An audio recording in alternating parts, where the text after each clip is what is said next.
Hi, I'm Trista Crick from USA Today Sports here with Dana White. Dana, I spoke with Max Holloway yesterday. Okay. And he's on this kick, like, where is Jose Aldo? Where is Jose Waldo? Everyone hashtag, where is he? Is this fight going to happen? Yeah, this fight's going to happen. If I'm not mistaken, it's actually Holloway that wanted to take some time off. So Jose's here. He's ready to roll.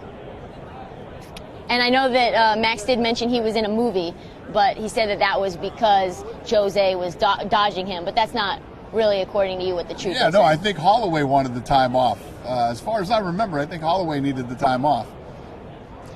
Nate Diaz had a big 2016. Any idea when we'll see him in the Octagon again? We just offered Nate Diaz a fight, and we're waiting to hear back from him. Okay. So we'll see. Good to know. These guys say they want to fight. I offered Nick Diaz 2 fights. He turned down 2 fights. I offered him Robbie Lawler. Robbie Lawler accepted the fight, and then I just offered him Damian Maia. So Nick Diaz turned down both those fights, and Nate Diaz was just offered a fight, and we're waiting to hear back from him. In your estimation, who has been the best at accepting any fight that you bring their way? Ronda Rousey and Conor McGregor are both 2 people that, you know, there's a lot of guys that will step up for fights here and there, but nobody has been more consistent at accepting fights and being ready to go than Conor and Ronda. Who's the most difficult to get into the Octagon? The most difficult to get into the Octagon? I don't know. I mean, right now it's the Diaz brothers, right here, right now. But throughout history, I mean, I don't know. Are you going to accept Bellator's, or are you going to match Bellator's offer to Ryan Bader? No. We had told Ryan Bader he was good to go. So we knew he was going to go to Bellator the entire time. Why do you think that decision was made? What decision? To go. Well, I think Bellator's a good place for Ryan Bader. I think that's at this point in his career, I think it's the right move for him.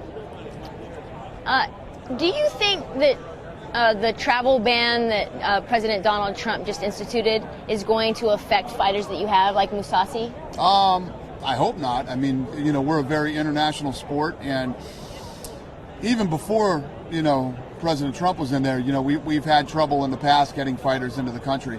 So it's always been that way. I don't see it being any harder than it's ever been, because it's always been hard. I just spoke with Peter Berg, and he mentioned that the night that President Trump was elected that you got a call from him. Yeah.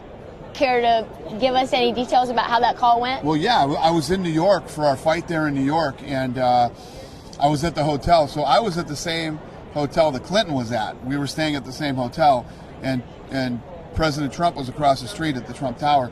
They called me and they said, "We're going to win this thing. Meet us over at the party." So I went to the after party. What was that party like? I was in my room. I was in my room watching TV and seeing this whole thing play out like everybody else was. And then I got the call and jumped up, threw my clothes on, and ran down the street and went to it. It was fun. It was, you know, it was cool. It was very, you know, I think the media had made this thing look like it was impossible, and you won. What does that say about our country in terms of when you're against all odds to be able to prevail like that? Well, it's just, you know, I have this thing with the media, man, and you know, the media tries to put out there, you know, the media tries to sway people's opinions and decisions on a lot of things, and this time the people were more powerful than the media. We have a question from a fan. We are live. Brad is asking, is there any chance we could see UFC in North Carolina anytime soon? North Carolina, not this year. You have another one? Yes, it's a lot of comments about your fandom on your sweatshirt, and they're asking, what is your Super Bowl prediction? My Super Bowl prediction is this. The greatest team in the history of football, with the greatest quarterback in the history of football, with the greatest coach in the history of football, and the greatest owner in the history of football will win the 5th Super Bowl. And I can't wait to hear the haters on Monday. The Patriots are one of the most hated teams in the NFL, and the hate will be at an all-time high on Monday. And I look forward to it. You love the hate. I love the hate. Love the hate. I eat the hate for breakfast. I love it. Bring it to me. Speaking of contention, when was the last time that you spoke with Conor McGregor? Conor McGregor and I spoke a week ago. What was that conversation like? We were talking about things that could happen in the future. Shy on details. Is he still intent on fighting Floyd Mayweather? He would fight Floyd Mayweather. He'll fight anybody. Conor McGregor is really that guy who will fight anybody, anywhere, anytime. Yes, I believe he would fight Floyd Mayweather, but the odds of that deal actually happening are, I don't know. About as good as the odds of me being Brady's backup quarterback on Sunday. We've got a fight going on in Houston this Saturday. Yep. I'm sure that was no coincidence that it was happening the day before the big game. Right. So it's on Fox, too. Yeah, and it's on Fox. Right. Is the Korean Zombie going to be the same guy that we saw 3 years ago? That's what I'm hoping. Obviously he was a big star. In Korea, you have to do a mandatory three-year military service. And if you look throughout history, guys who've taken 3 years off has not been good to them. Muhammad Ali came back after 3 years off and wasn't the same guy, and the list goes on and on of fighters. I'm hoping that that's not the case for the Zombie. He's a fan favorite. He's fun to watch, and he's one of the best athletes in the world. But he's also coming in against a monster in Dennis Bermudez. So we will have to see. We'll have to stay tuned on Fox for that. And Fox then Sports 1. It is live and free on Fox Sports 1 tomorrow. Live and free. Also, the very next weekend will be another big fight in Brooklyn, and it's a new division. What was the rationale behind choosing Holly and Jermaine? Yeah, Holly and Jermaine.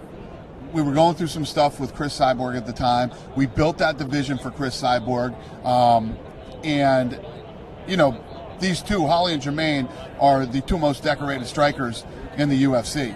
So it's a very fun, interesting fight, and we'll see how this thing plays out with Chris Cyborg. And, if she doesn't get some kind of huge suspension here, then she'll be back to take on whoever wins. Any update on the status of USADA? I have no clue. No clue. No. Now, that isn't my department. Jeff Novinsky handles that, and he'll let me know when it's... Great. Yeah. Amanda Nunes has even thought about moving to that weight class as well. And Valentina has said that she was trying to avoid her. Yeah. Let's pump the brakes. She's got to defend her title a few times before she talks about going anywhere and holding two belts. It would be a big task to absolutely accomplish. Lastly, I want to talk about your show, Looking for a Fight. Yeah.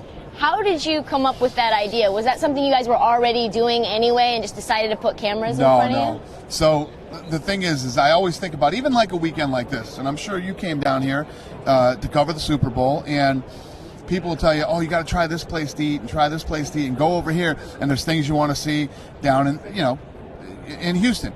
So it's the same concept. We go into a town where there's a fight.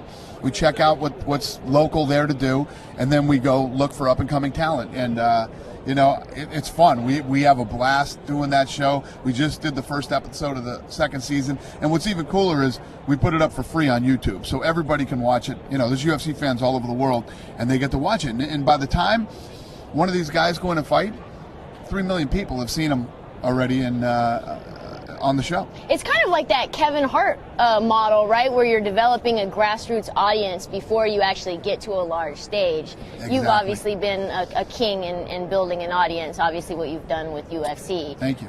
We have a fan question. Yes, Alex Stevens is asking, what are the chances of another celebrity getting a shot in Octagon? Not good. Not Is there good. a reason why? I mean, it depends. It depends on what they have. Obviously, CM Punk was...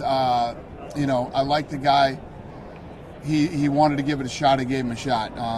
But the Lesnar thing, Lesnar was a legit wrestler in high school and college, so it made a lot more sense. I want to play a name game. Yep. I want to ask you a name, tell you a name, and then you give me what immediately comes to mind when I say this name. Okay. Are you ready? Yes, ma'am. Bill Belichick. Bill Belichick, genius. Julio Jones. Ooh, scary. No, like Julio Jones, man. I'm worried about Julio Jones. Mohamed Sanu. Mohamed Sanu. Who is Mohamed Sanu? He's the other receiver opposite of Julio Jones. Apparently, I'm not worried about him. You're not worried about him. Malcolm Butler. Malcolm Butler. Hey, our savior. we have 4 rings because of Malcolm Butler. Chuck Liddell. Chuck Liddell, my man, I love him.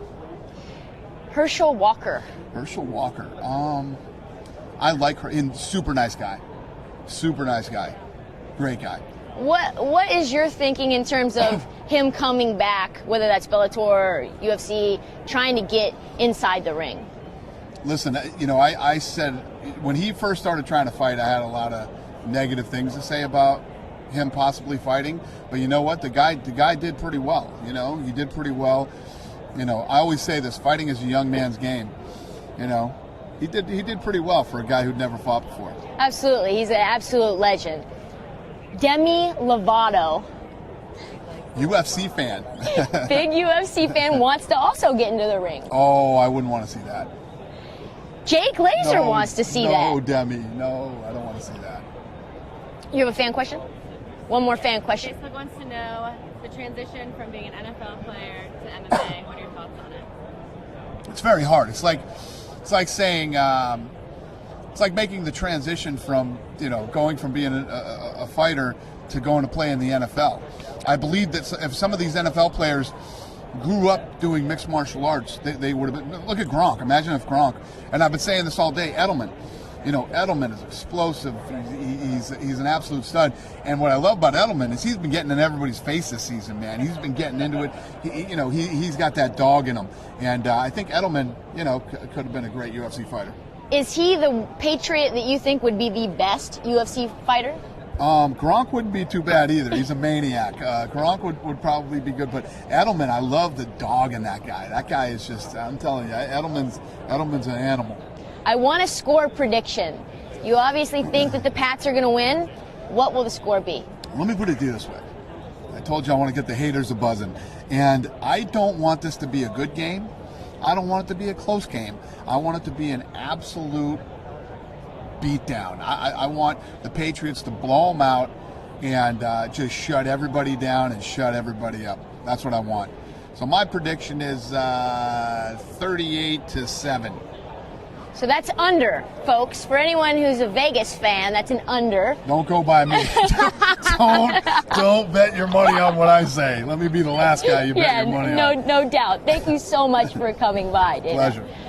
Everybody keep it locked for more exclusive coverage on USA Today Sports and USA Today